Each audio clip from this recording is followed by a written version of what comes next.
Hi, this is Lietti in Chicago, Illinois, and I am the director and a coach at a small little hill in southern Wisconsin called Wilmot Mountain. And I spend a lot of time with our masters crew at Wilmot Mountain, as well as a great deal of time with the USSA Adult Masters Racing Program, and hang out with that whole clan, that whole crew here in the Midwest, and specifically the guys out of Minneapolis with Ryan Fuller.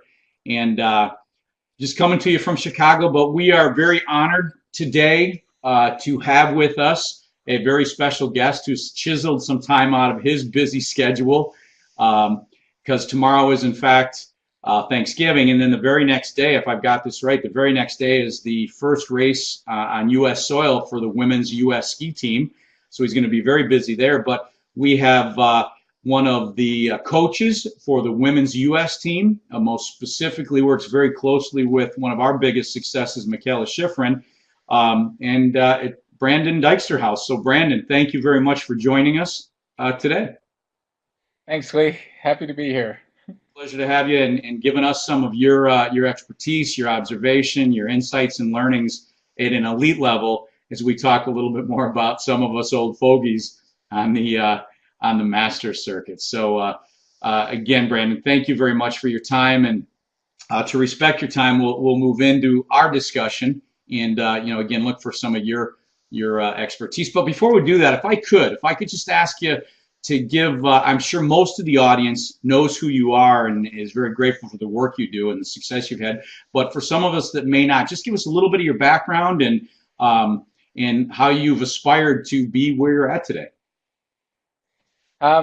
It all started off, my father was in the Air Force actually, and we lived in Stuttgart, Germany, and we were stationed in Europe for 5 years, and my family, my mother and father both took up skiing. When I took up skiing, I was 4 years old at the time, and I was fortunate enough that they led a high school group around Europe, and for the first 5 years of my skiing career, I traveled with kids 10 years my senior and got to ski all throughout the Alps, and just had a wonderful experience and fell in love with skiing, and ultimately fell in love with ski racing.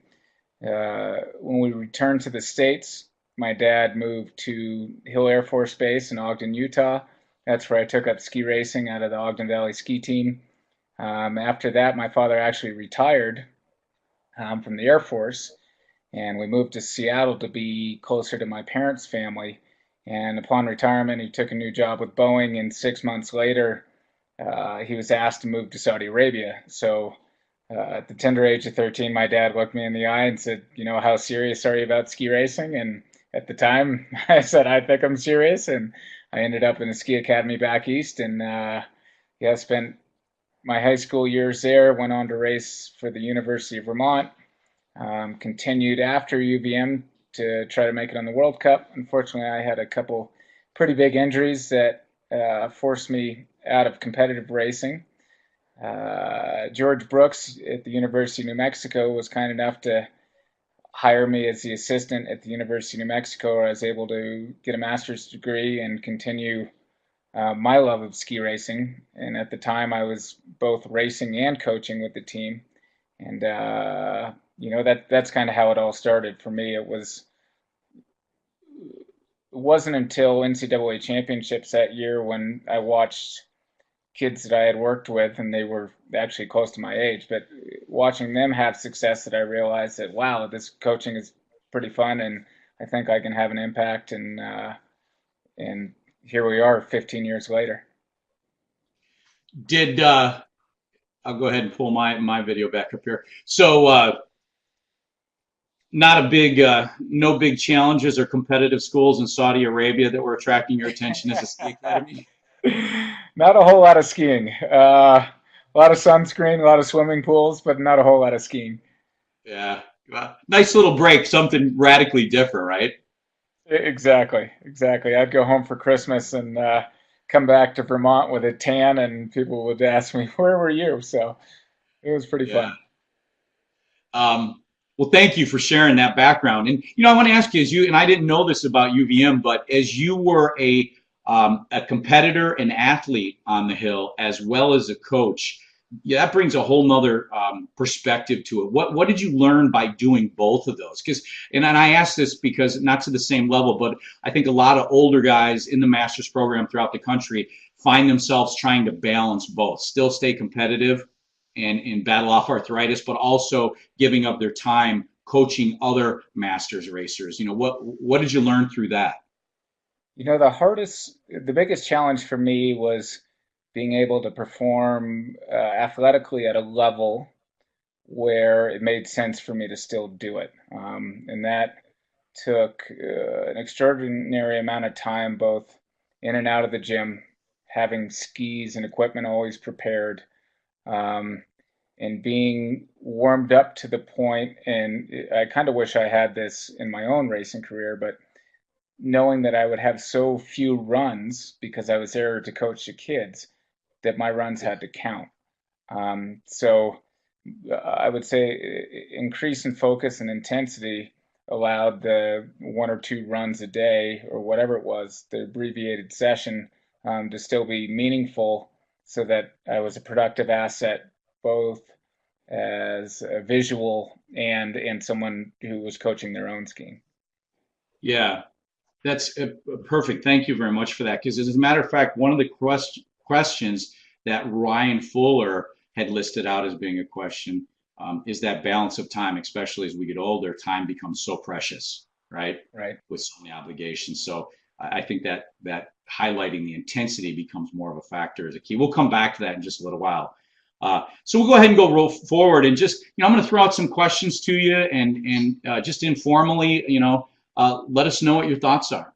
And in really looking at in adult racing, and as part of the USSA, our goal is to continue to at least have the sport maintain and then also try to regrow the sport in general across the country, but also in our little communities on the East Coast and the Midwest, the Rocky Mountain region, the Northwest and the West.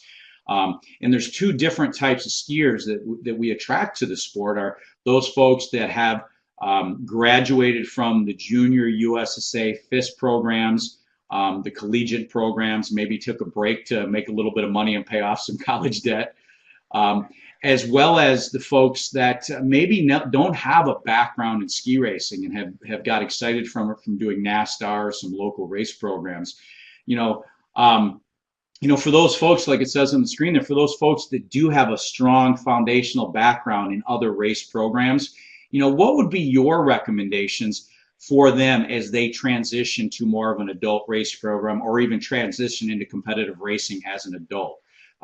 Because we talk about your success at the World Cup level, but prior to that, you have a very good reputation as one of the best masters programs or masters coaches in the country too. So you're able to see it from both perspectives.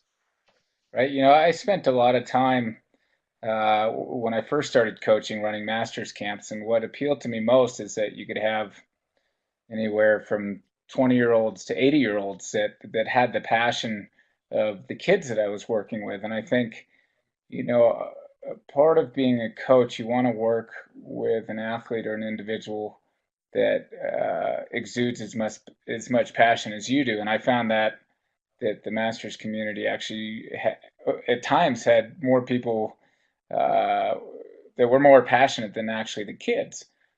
So that's what always appealed to me. I think, it's kind of funny, I took up bike racing at 38 years old, so 2 years ago. So much like what a master ski racer would do, I had ridden bikes my entire life, but never really had the time to race.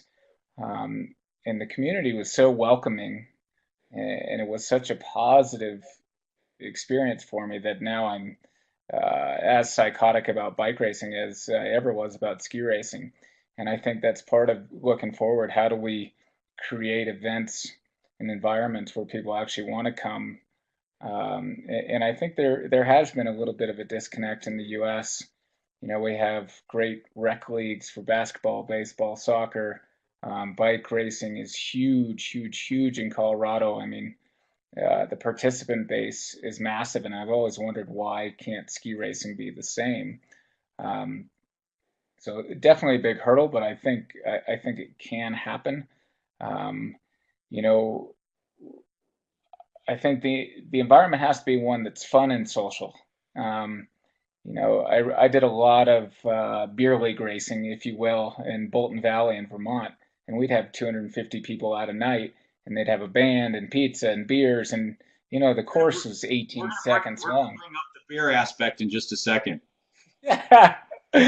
Well, we didn't even have well, most of us didn't have beer till after the runs, but it was such a cool environment. And unfortunately, I've gone to a couple Masters races in Colorado, and it does feel as if it's a dying breed.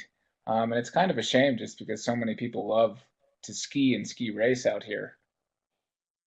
Yeah, and I asked that too. Is here in the Midwest, and I've participated with a lot of the good folks in the Rocky Mountain Masters program and in some other places. I'm certainly not as competitive as many of those folks are, but I think you're highlighting the social aspect, that transition from the intensity of a junior program and even appreciating the social aspect as we get older can be one of the draws. And have you found that with the bike racing is also with the adult bike racing? Is the social aspect have a lot of value to it?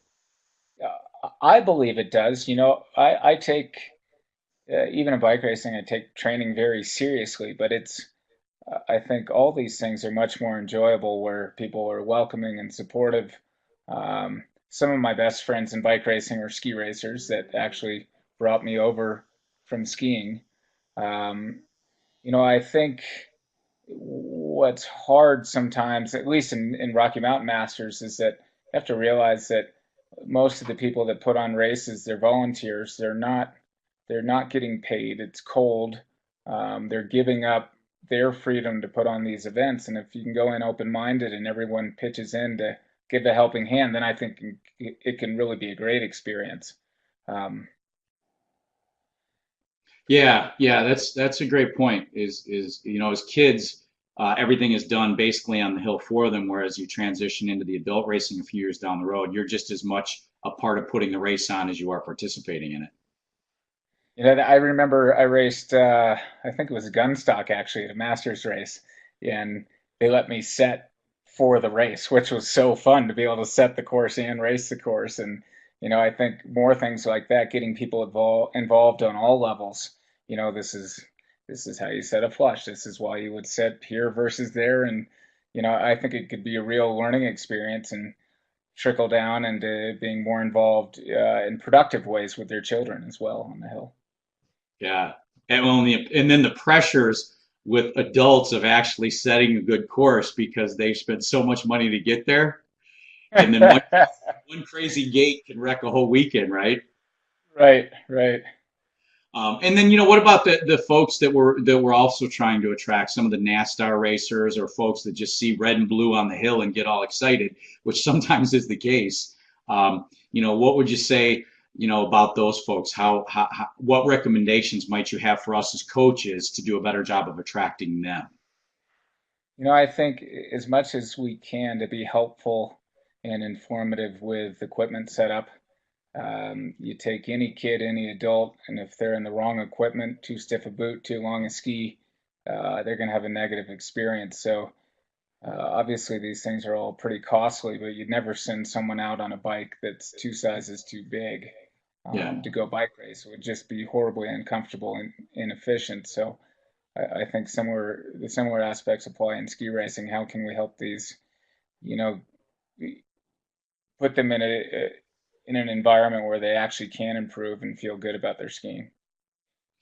And just the way that you describe that, I'm reflecting of what we do on the hill so often, and we miss that piece. Maybe because we are a little too serious sometimes from either an adult coaching perspective or even being involved in the race. We just miss the basics You of a know, boot.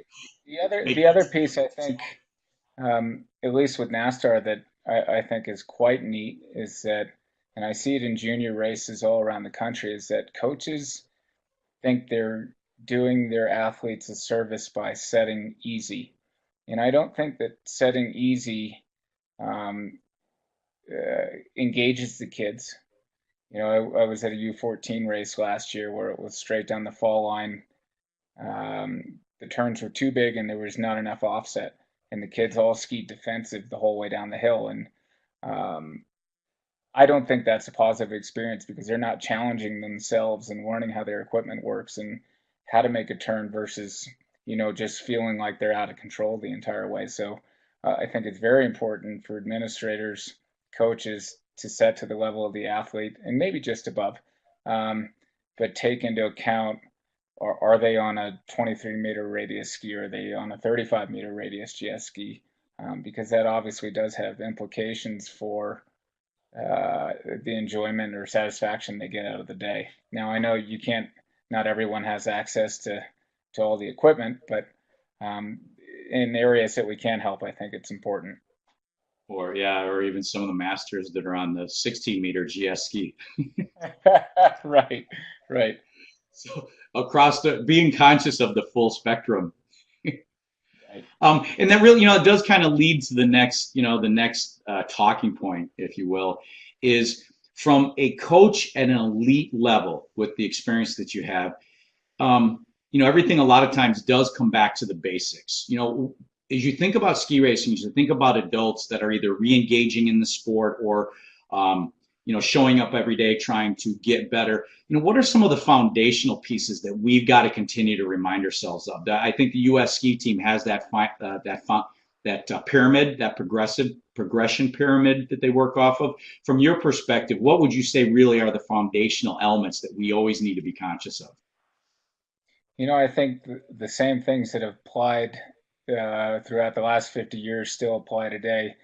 Um, we overemphasize um, going outside ski, strong pole plant. The most basic moves you can think of, hip angulation, that's going to stand the test of time. So, I watch.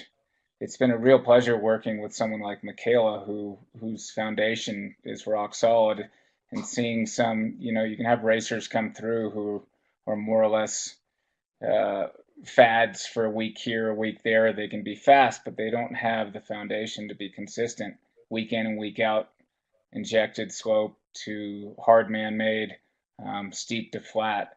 And I think just to encourage that learning process, each and every turn counts and making the most of your time. And I think that any individual, regardless of whether they're an adult or a child, really thrive when they feel like they're making improvements in their own skiing or their own athletics. So uh, uh, just to continue with that every day.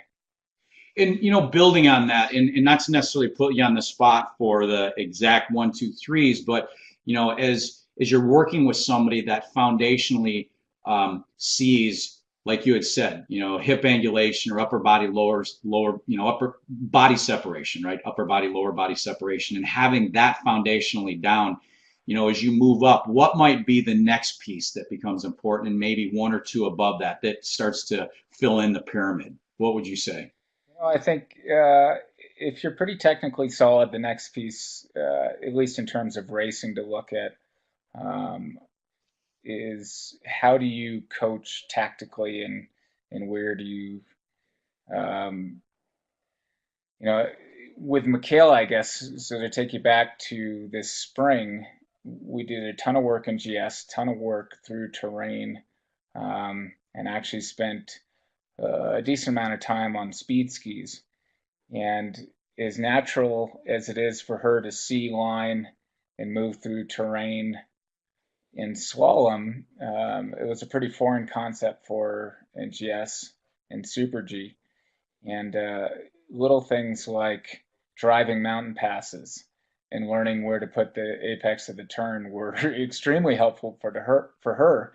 And this is someone who is already beyond world class, double world champion, Olympic champion, but having to revisit what are the principles that allow you to succeed tactically. And I think that really improves the enjoyment level of the athlete. I know for Mikhail in particular, her GS is grown light years just with a better understanding where to apply pressure, where to get off the ski, the angle. We talk a lot about the angle of attack, how steep her line is when she's going from one gate to the next. Um, just little things like that that have really made the difference in her giant slalom. So even somebody like Michaela still had the opportunity to improve, or a lot of the improvement that she's made, especially in GS, as a result of just going back to the basics you were working with her on. So much focus online. Again, outside the course, every turn counts. Uh, I don't think there's anyone in World Cup skiing, I might be a little biased, who is more focused on every single turn they make than Michaela Schifrin. Uh, that's her family did a tremendous job, and uh, every bad turn you make takes how many good turns to erase it from your neurological pathways. So every turn counts when we're on the hill. Um, so that's pretty neat. Did you guys literally start to look at some of the roads in the area in terms of looking at turn shape and apex of the turn? Well, we spent the last 3 weeks in Solden, Austria, and that mountain road is pretty treacherous. And we talk a lot actually about line and driving and where to brake and where to step on the gas and can you enter their turn without hitting the brake? Have you done enough coming in that you can accelerate on the way out? I think that they're very, very similar, both ski racing and car driving So in as you terms of went through long. that, I'm visualizing this. It's her athleticism is there. It's that genuine understanding of when to really apply it. Absolutely. Wow, that's an interesting one, especially when you look at I think what was in the news a couple weeks ago. Didn't wasn't there a very bad accident on that There road was. On that road, there was. with ski racers, right? Yes, Yeah. yes. So kind of a lighthearted story, but has serious consequences if just that basic principle isn't paid attention to. Right, right. Um, so you know, there's that pyramid, and that's what I think we need to remind ourselves of is how to really keep coming back to the foundations and the basics. And your story of just you guys talking about driving in a car and where to make the turn, it really reinforces that. So cool, Right. thank you. With again as you get on the hill, whether it's with Michaela or some of the other ladies that are maybe a little less skilled and talented as she is, and they're trying to drive to that point. As you get on the hill with these folks, what's the first thing that you look at as a coach? Whether it be initially just in their free skiing, all the way up to when it is the time to get in the gate. So as you're standing on the hill and making those observations, starting to formulate the observations in your mind specific to that person, what's the first thing you look for with regards to free skiing? I think the first thing, it actually even starts before skiing, and you can kind of see it in body language and their approach, and that is their commitment. When someone walks to the lift, how quickly are they on task? How quickly are they on the lift doing their warm up? Um, when they get to the top of the run, are they going blindly down the hill without any thought or reason to their turns? Do they have a specific warm up routine? Um, I think you can learn a lot just by the level of intent that an athlete has when they first get on the lift. It's hard, I think, these days with social media, and I'm definitely a culprit. I love social media as much as anyone out there. But there's a time and place to take pictures and to shoot video and to high five and hug. And, especially at the level I work with, these athletes are the elite of the elite. Um, and as we all know, snow time is so precious and extremely costly. So the 5 minutes you're taking pictures or having a conversation with your buddy, I mean, those all add up to lost turns, and you don't get those back. We did a downhill start on Sunday with Michaela. She needs 80 FIS points to be able to compete in World Cup Super Combined. And downhill, as you know, is a pretty long process. The inspection, the training run, the race. But we were kind of joking in the lodge that we were in an 800 turn slalom turn deficit having run downhill in the morning Uh-huh. just because there were so few turns. So it was kind of funny. And then, with that, with the focus on how intentional is an athlete when they get on the hill, not when they're in the gates, but just their preparation and just getting on their skis. Physically, how do you start to grade their where they're at with regards to their skiing? Physically, how do you start to grade that by your observations? Do you look at their body movements? Do you look at how their skis are tracking? Do you look at their hands? Is there something you First look thing at I'd that's most look is, basic? yeah, the very first thing I'd look at, how do they stand on their ski? Do they stand strong in their outside ski? I mean, in the most basic terms, could they lift their inside ski up and ride a clean edge from top to bottom on their outside ski? And I think that tells you so much. Uh, Jeff Lackey, he's my coworker on the women's tech team. You know, he likes to use how well can an athlete skate? Can an athlete apply pressure to the outside edge and skate from inside to outside in a fluid fashion without the ski losing grip? And if they can do that, can they skate uphill? And if they can skate uphill, can they do it without poles? And I think you learned a lot very quickly just in the skating move in terms of how an athlete moves through their ski and pressures their boot and understands the relationship between the equipment and their body. And then when you do move into the gates with the athlete, same question, same curiosity is, what are you looking at as an athlete gets in the gate when you initially start to work with them? Not necessarily a longer period of time when you're working on something specific, but when you're making an observation, what do you look for in the gates? You know, in the gates, I think there are two schools of thought out there. One is speed before technique, and the other obviously is technique before speed.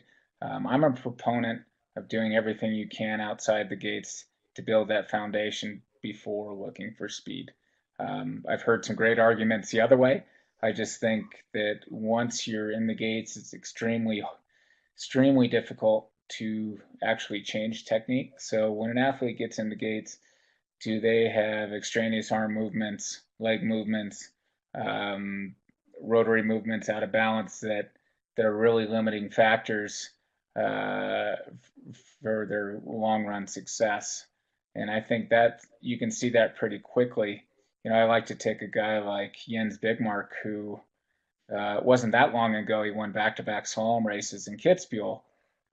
He was second in Schladming the weekend after that, but then he kind of fell off the map, and he had this kind of wild fly-by-night style, hand on the ground every turn. He was extremely fast, but he had to be so in tune and perfectly in balance. And athletes lose that, and they can lose it from week to week, from month to month. And I just think having that solid foundation where uh, you're not doing these extraneous movements that cause unnecessary risk for the athlete, I think that's important to address right away. Cool, good, thank you. That those two areas again, as for even for ourselves, is older folks that race and coach, what are we looking for when we're just going out and spending time on the hill together? You mentioned masters, and I think it's even more important for as we age. We're not quite as limber as we used to be. I would say more of us than not have to go to work every Monday morning, so that unnecessary risk by doing a flashy move, being out of balance, I don't think it does anyone any good, in my opinion.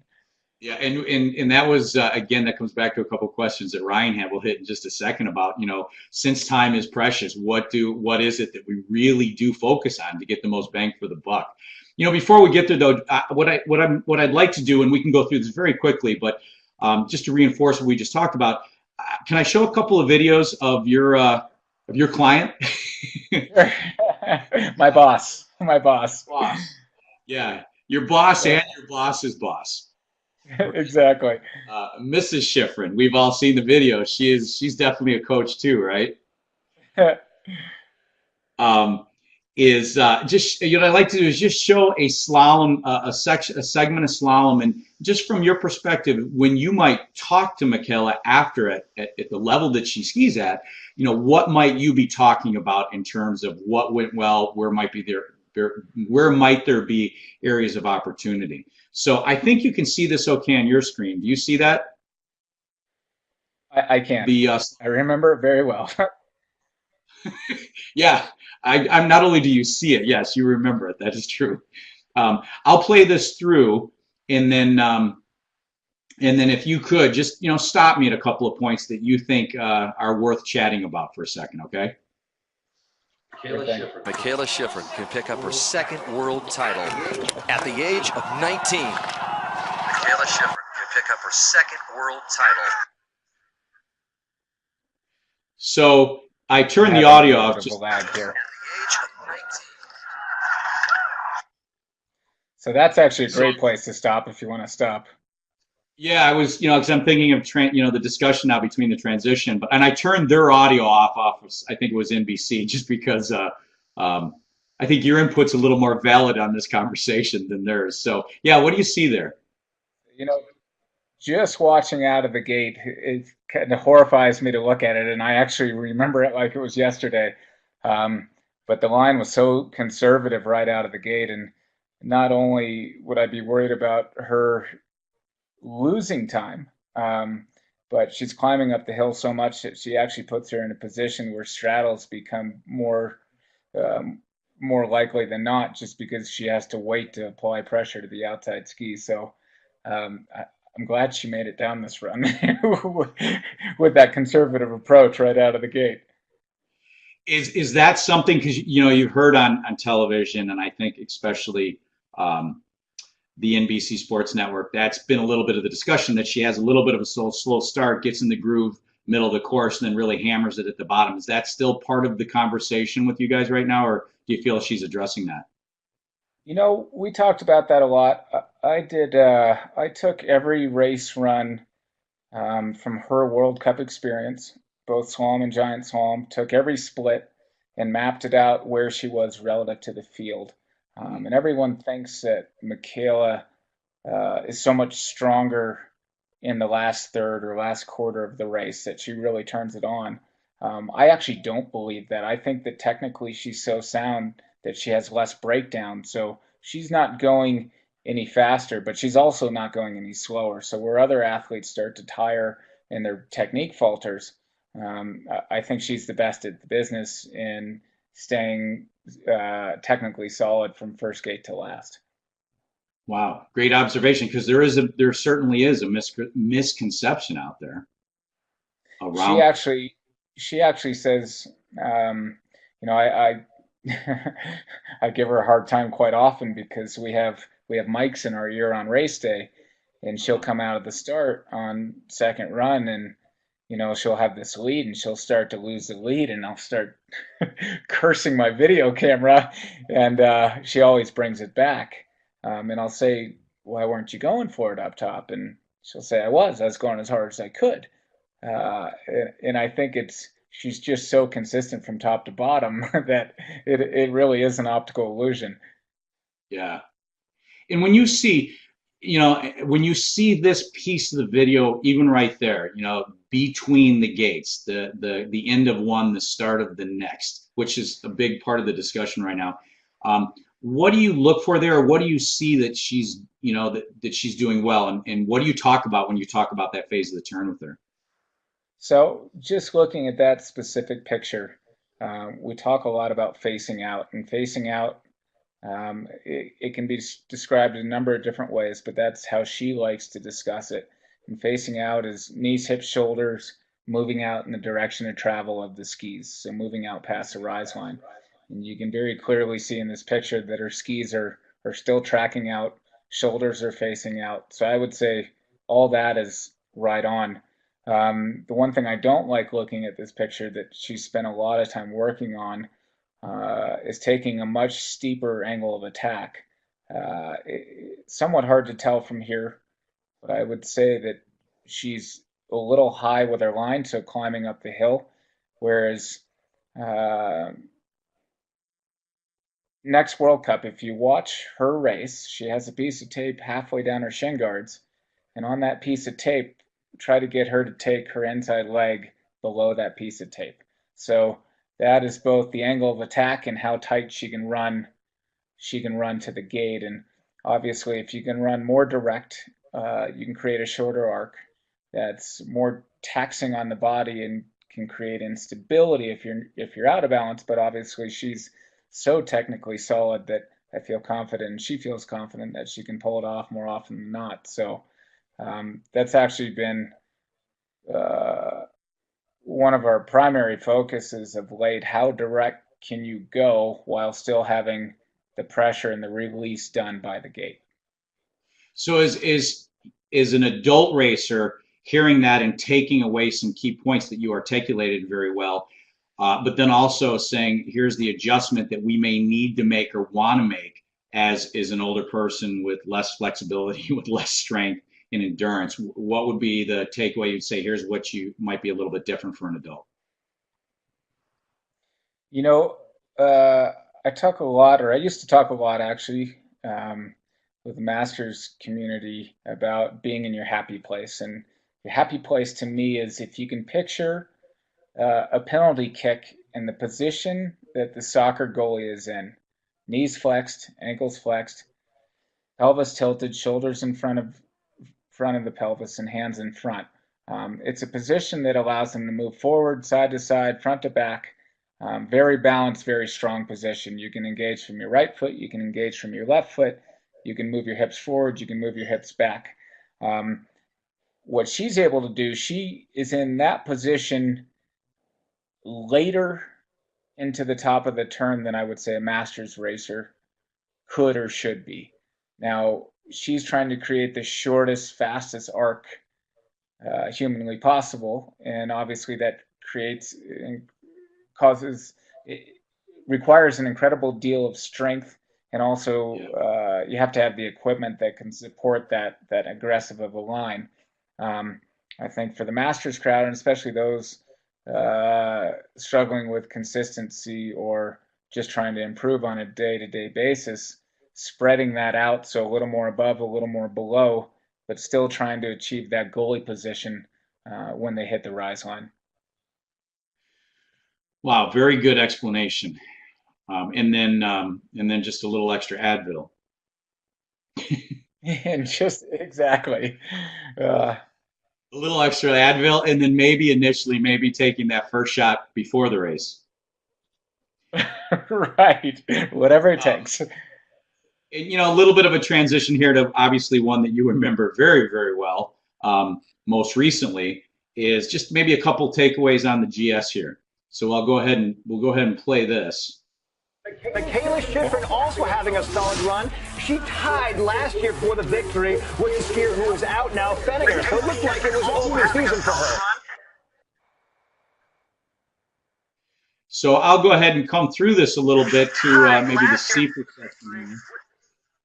And maybe just what I'll do is when we get a little better camera angle here that you can describe, I'll freeze it right at the top of the end of the turn, top of the next turn. What is something that you would highlight or point out here that masters racers need to be more aware of that will help them with their transition and their speed, their setup? Again, it would be very similar to what we just described in slalom. So having that body position that you're actually facing out into the top of the turn. What that does, I'm sure everyone's heard, you got to be more stacked. You got to be over your outside ski. But the second you rotate into the turn, or actually if you're counter rotated into the top of the turn, you lose the ability to have that instant on with your outside ski. And instant on meaning when you tip the ski on edge, getting that instant feedback and being able to manage the feedback that your equipment and the surface creates. And you can see right here, obviously Solden is the steepest, gnarliest hill on the Women's World Cup circuit, and she isn't able to go arc to arc. No one's able to go arc to arc down the entire pitch. But again, how far can she stay square to the skis in actually moving out in the direction of travel? Yeah, that is, and for those of us that don't know, that hill is just insane, huh? It's so during inspection, I was actually coming down with her, and my skis were so bad they let loose, and I was sliding sideways, and I couldn't stop. I actually had to run into a gate to stop myself from sliding all the way down the hill. She was laughing at me during inspection because I couldn't even hold an edge. It was pretty funny. That's the old, yeah, You know, one coach, thing do as I about say, not as Solden, I I do. think exactly. One thing about Solden that definitely applies to all racers is that how much speed can you carry from steep to flat? And this is something we worked on just today. There are two pitches on Afterthought in the training hill in Vale, and she was actually pinching off the last gate coming onto the flats. And we had a discussion on the lift that it doesn't matter how well you're skiing on the steeps. If the last gate on the steep, you kill your speed and then have no momentum as you move into the flats. So she's typically quite good at um, being the precision of her line as she moves from steep to flat, able to carry the speed. She doesn't cut off the turn. She doesn't brake too early as you would in a car. You know, you dive into the turn and then you have to double turn. She's actually, that's, I think, one of her strong points. And if let me get my video up here. If we observe that the right way, some of us that don't have the trained eye that you certainly have, she did a really good job of that at Solden this year, right? She really finished the steeps off strong and carried the speed into the bottom of the hill. You know, I'd say last year she was probably a little better at carrying speed. This year it opened up, at least first round, it opened up a little sooner up the pitch. So she was a little hesitant, a little cautious on letting it run. So she was late, in my opinion, at straightening out the line to actually maximize the speed that she could carry into the flats. She did quite a good job second run in Solden doing just that. But that's where I think you saw a big chunk of the time loss during the first run. Yeah. And to build on that now from, to actually saying, to thinking that you're with us, we have your skill, we have your eye, we have your experience with us on the hill with some masters. What I'm going to do, indulge me on this if you can. We'll start with a real quick slalom run. Just the average middle-aged, middle America masters racer. And you're able to be on the hill. You're going to watch this. I'll show you a video. And just from your observation from this, if you were talking to the skier before they head back down to the lift, what would you say in terms of, hey, this is pretty positive, this looks good, and this is what I'd like you to think on and work on as you think about as you go up the lift and work on your next time up. So I'll go ahead and show this, and then you kind of tear it apart afterwards. Fair enough? Fair enough. Okay. So here is a slalom run.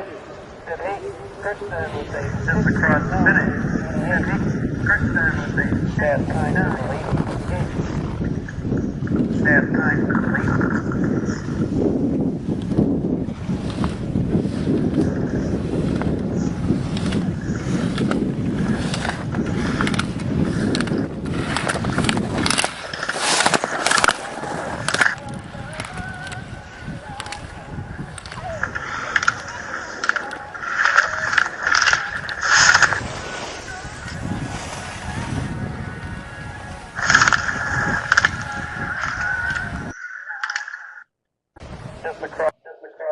So you're hanging out at the bottom with those folks, and what would you say?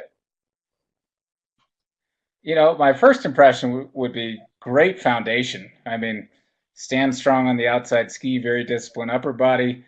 There's no break at the gate. I actually really liked it in terms of actual body position and in the technical foundation. The first thing I think you could improve upon is are the skis sharp? Because it appears that the ski's losing grip. And if the skis are prepared right, are the two upper buckles tight enough? And I see this more often than not where you have athletes coming down and their equipment isn't allowing them to progress above a certain level. So many kids and masters racers leave that upper two buckles so loose that they get, a couple millimeters of play, and it's just enough for the ski to lose grip at the top of the turn. And so it really limits her ability to tighten the line and run a more direct, cleaner ski. So that would probably be the first area that I started. Wow, cool observation. Just thinking about watching that too, as you can see where that plays out. Good. So that's a typical Middle America, Midwestern Masters run. I'm going to show you one more. Let me go to the next screen here. And this is a GS run on the same hill. And this is for us, and even, Masters out west, obviously a little bit longer, and you've done Masters. Nice little pitch, 10 gates on the pitch and a few more on the bottom. So I'll go ahead and start this from the beginning. And this will give something away here.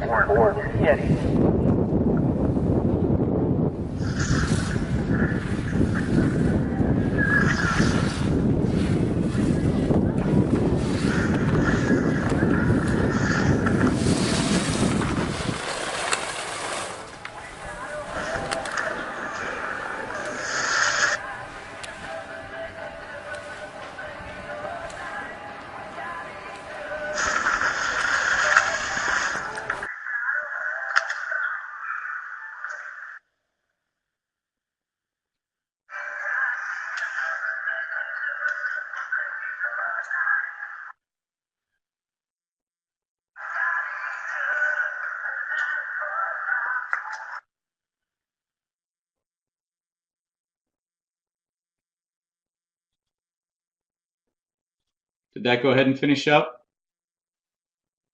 It did. It was a little choppy on the way down. I'd see about a turn and then stop and then a turn. But I think I got the gist. So are you a Bon Jovi fan? Yeah.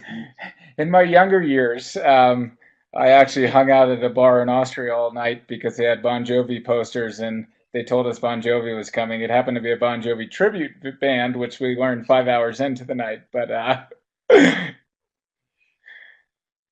So what'd you see on that one?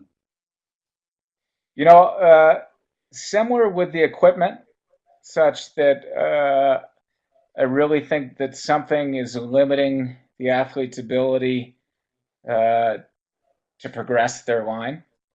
And then, the flatter section of the course, I felt like the athlete was in a very strong position and had a pretty good understanding of line.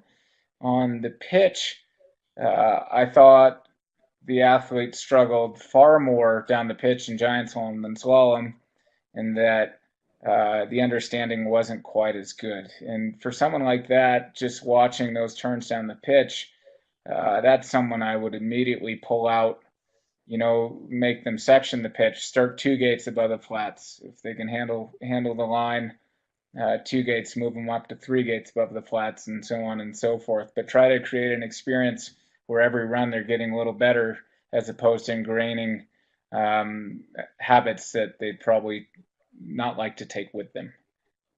And with regards to a line like that, as an average, just an average Masters racer, you would say, here's what I'd like to see you do with the line, and then also how you're skiing it.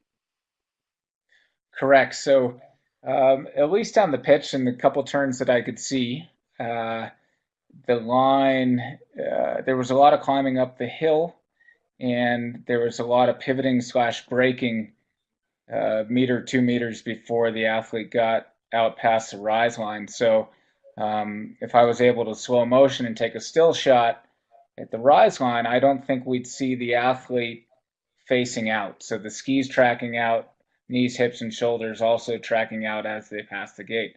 I think you'd already see that the pelvis, shoulders are already rotated down the hill, causing the skis to steer or slip into the top of the turn. And that's essentially an unweighting move versus a carving move.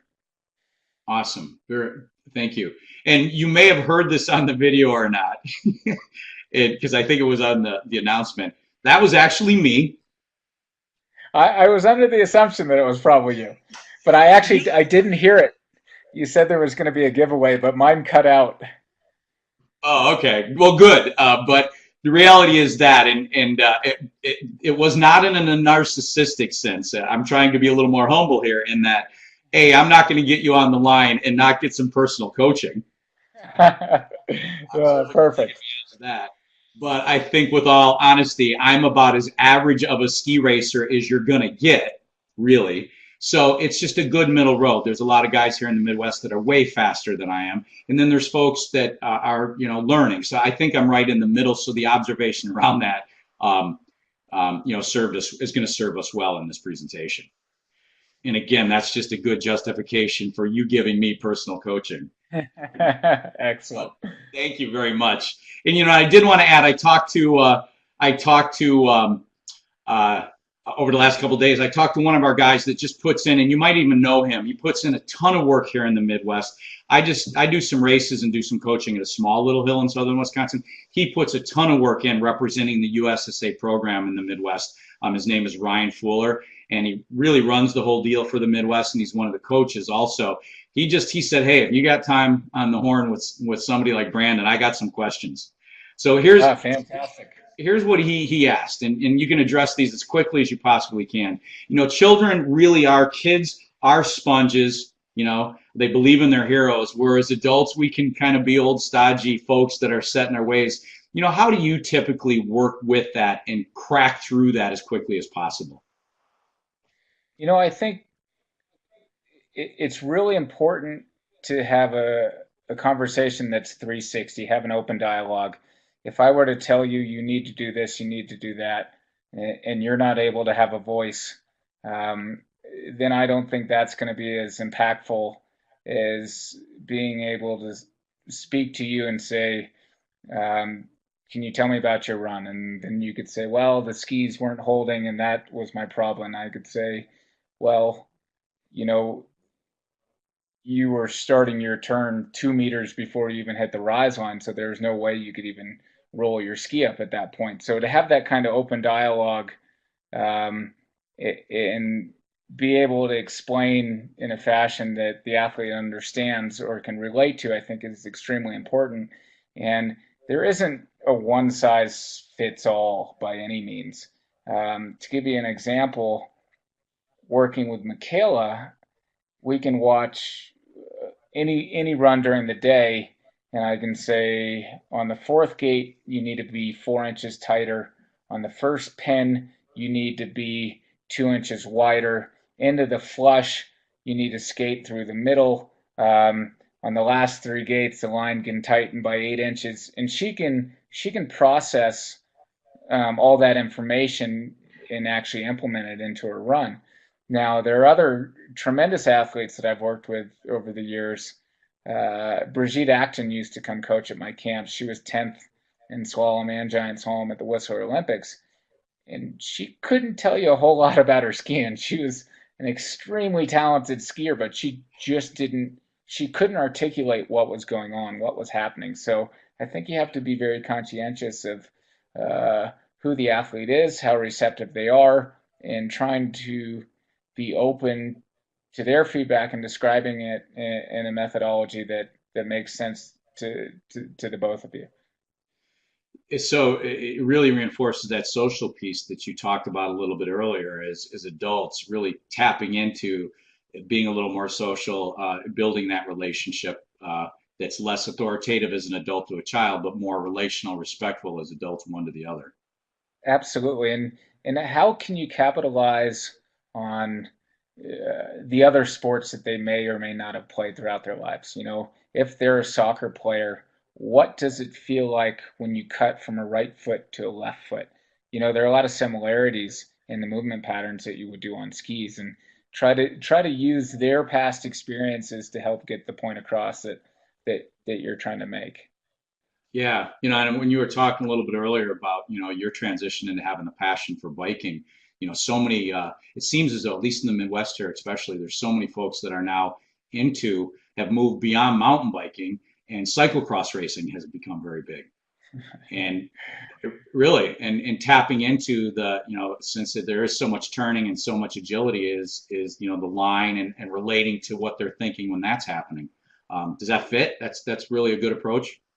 Absolutely. I mean, Cyclocross is my favorite thing to do on a bike, and you come in early before the apex on a cyclocross bike on a muddy, wet turn, and you're going down. I mean, it's having the patience to move out to the apex and before you tip the bike up, just like you would on skis. A lot of similarities.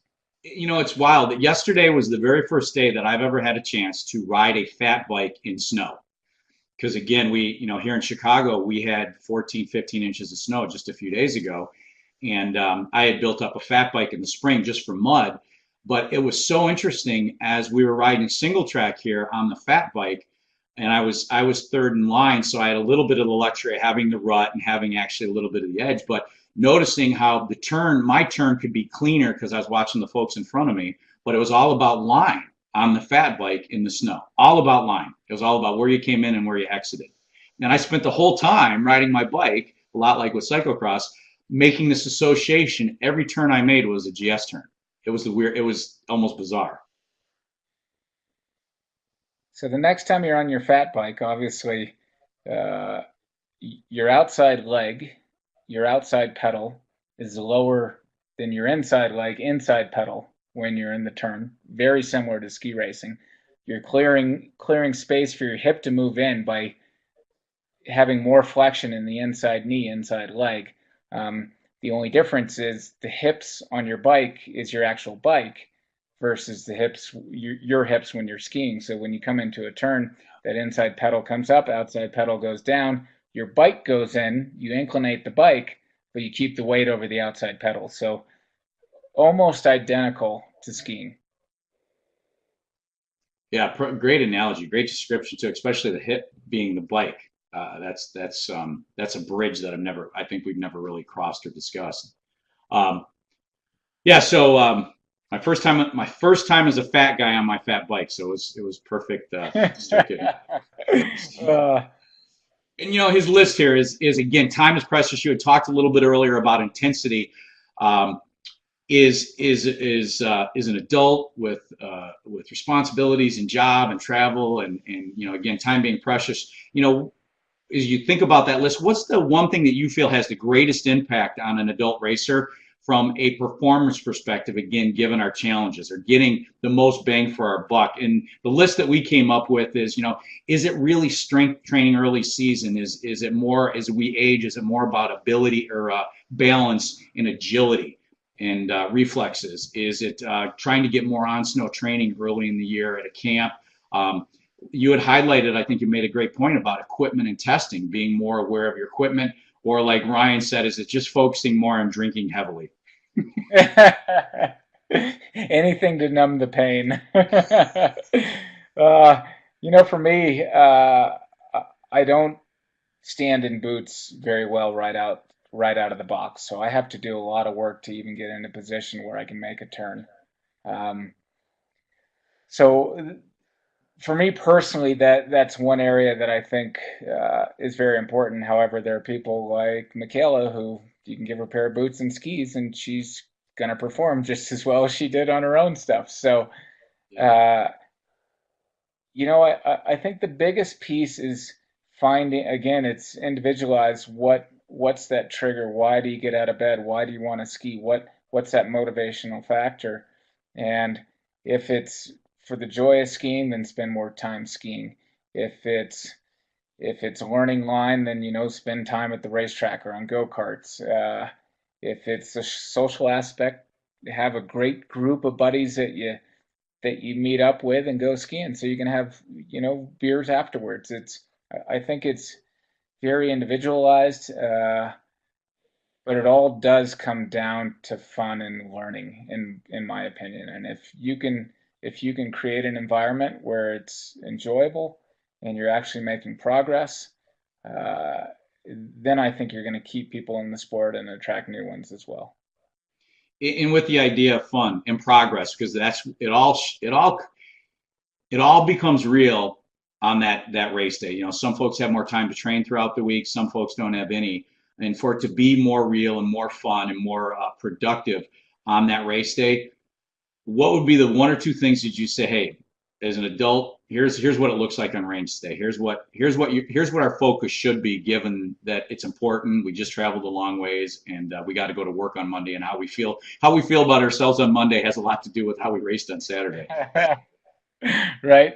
On race days, I would say focus on making your best turns. And even with Michaela, someone who's achieved everything there is to achieve in ski racing, all we go out and do on race days is focus on making her best turns. So if she doesn't feel good, we will spend time in between runs, right before the runs, whatever it takes, go out and free ski, find that foundation, and really feel good on the skis before doing anything else. I think obviously nerves come into play for most of us, but if you have a really good feeling on your skis, I think you're going to do great.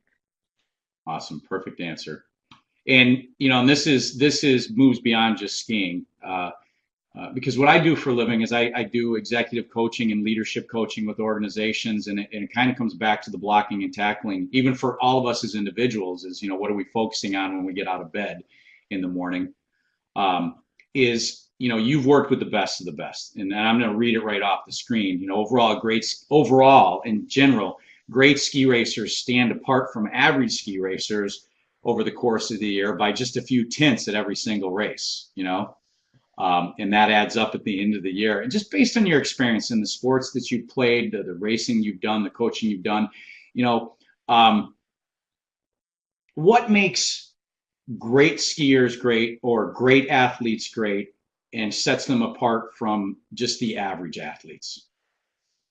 This is kind of a philosophical question, of course, but what do you think? I thought about that a lot lately, just having spent so much time with Michaela, and I think the ability to focus on the task at hand is so valuable. And in our sport, the masters racer, even the high school athlete who maybe gets 2 hours of snow time, if you're lucky, 5 days a week, the actual time turning, the time on task is anywhere from 5 to 10 minutes.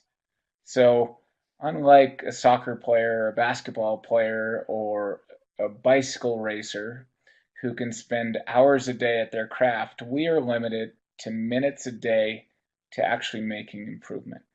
So any lapse in focus, distraction, really takes its toll in skiing and ski racers specifically, just because we spend, our time spent on the lift or traveling to the mountain or waiting in line. There's really very few actual seconds that we get to practice our task. And so the truly great ones, when they're doing their job, their entire focus is on what's in front of them. It's not the fans, the people around them. They really want to make every second count. And I think what's been interesting to me, to be able to hang out with the elite, is noticing how they act on the hill. And on the hill, that is their office. And when people come into their office, they may not always be happy. So I don't think anyone should take it personally when a Michaela or Ted or Bodie or Lindsay doesn't have the time, but that truly is their office space, and they're trying to make the most of it. Just like you or I wouldn't walk into a Wall Street banker and sit behind his terminal and ask him what his focus was for the trades on the day. You really have to respect that, and I think the great ones make the most of every second on the hill. Wow, cool. Great response. And as you were talking, I wasn't on the screen because I was literally writing a couple of notes down based on that. So, you know what, I want to highlight, Brandon, you've stayed on the line a lot longer than what we had talked about. So, a couple of things, just, I think myself and all of us, our crew here in the Midwest, but I think a lot of folks are going to get a chance to see this video and learn from you and from the experience that you've had. I want to personally thank you for your time. I really appreciate it. Thanks, Lee. It's been a pleasure. And also, obviously, thank you for the work that you're doing to create the excitement in the sport right now. It's, it's on Saturday mornings, man. We wake up around the country and see what happened overseas, and it can define our day on Saturday and Sunday. Just, how well the gang did, and that's a big result of the hard work you're putting in. So thank you on that respect too. Thanks. It's an honor to be able to work with such great athletes.